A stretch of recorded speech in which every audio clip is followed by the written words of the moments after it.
look at this beautiful nature.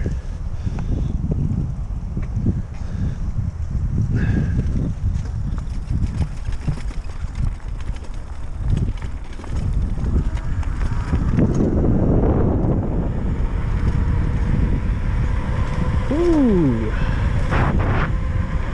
Man, there's one thing I love to do. It's riding my e-bike in the woods. This is magnificent. Alright, I have a quick question I want to pose to the e-bike community on YouTube. And that is the question around what's a good mountain bike tire for e-bikes? I was looking on Amazon and it's pretty hard to find the right tire for my bike because these aren't fat tires, but they're also not skinny street tires.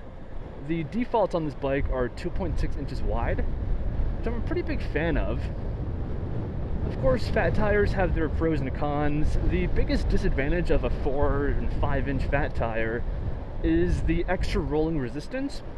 At some point it becomes a little bit much. And then of course on the other side of the spectrum, super skinny tires aren't ideal either because the durability is less, the comfort is less. So I'm looking for that Goldilocks zone, and I think a 2.8 inch to 3 inch wide tire is ideal. And with most mountain bikes, these wheels are 27.5 inch size, so they're not a traditional motorcycle like 19 inch wheel. These are pretty big, 27.5 inch. So when I look on Amazon, it seems like the only option that's really standing head and shoulders above the crowd is a Supermoto branded tire. It comes in at 2.8 inches wide, so it's a pretty good Goldilocks zone. It should be able to absorb a lot of the bumps without being too massive and taking away my nimbleness. And in terms of price, I see it fluctuating between like $50 and $60, so that's not too bad. The thing I like most about it is it has puncture-proof technology. So of course you can still get flats, but apparently it has an extra layer in the tire to help with avoiding flats, which is always a nice thing. And when it comes to the tread, it's a Supermoto tire, so it's kind of a hybrid between knobby and a slick road tire. So again, it seems to be in a pretty nice sweet spot. But let me know in the comments below what your favorite mountain bike / e-bike tire is for a 27.5 inch wheel.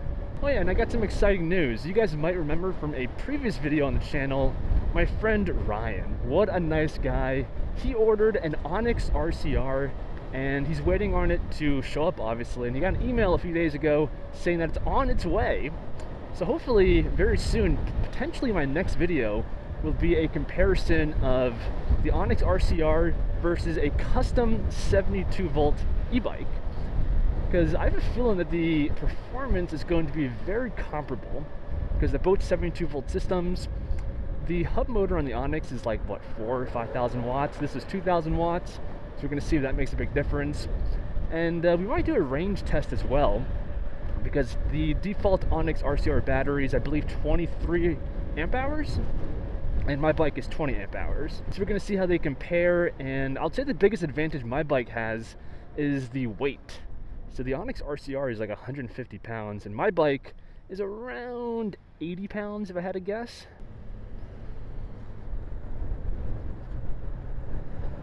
The main thing I want to talk to you guys about in this video is why I didn't go with a Super 73.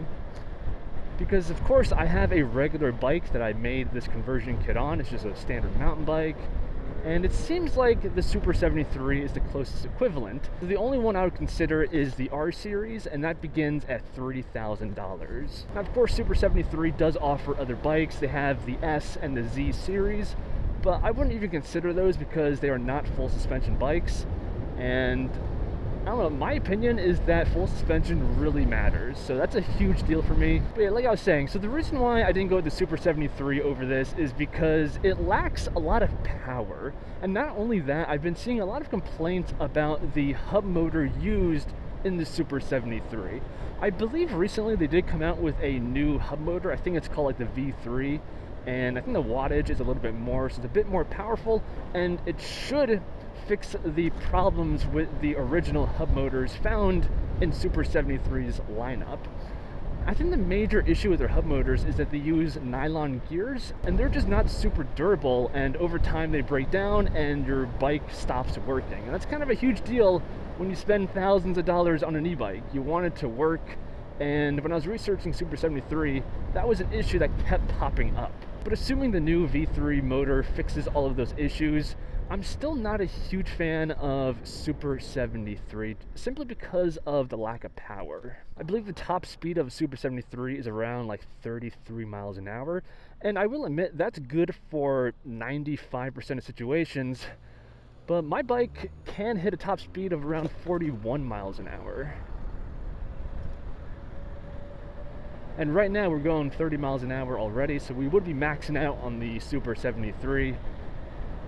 But I will admit, when it comes to looks and even the fat tiredness of the bikes, Super 73 is in a class of its own. They are very slick and sexy looking e-bikes, but you pay a premium for that. The base R-Series model with full suspension is $3,000, and you're mostly paying for design over function.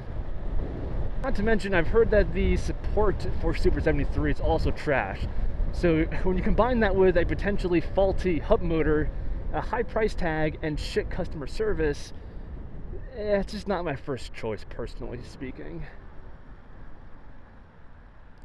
Come on, out of my way. That's a huge perk of having an e-bike, just bypass traffic. Now, I'm not trying to say that a custom e-bike is always the way to go. There's definitely problems with this. First of all, it doesn't look nearly as good as the Super 73. It's kind of janky in comparison. And as mentioned, my friend is getting the Onyx very soon, so we're going to do a comparison there. And I think the Onyx is probably one of the best e-bikes you can buy right now. It is pretty expensive. It's around $4,000. My friend said that after taxes and shipping, it was more like $5,000. So we're going to put them to the test, do a comparison, and see what options you have out there and what you can expect from each option. So that's kind of the end of my route. I'm about to arrive at the gym here. So if you guys enjoyed the video, as always, give it a like, subscribe, and I'll see you guys in the next one.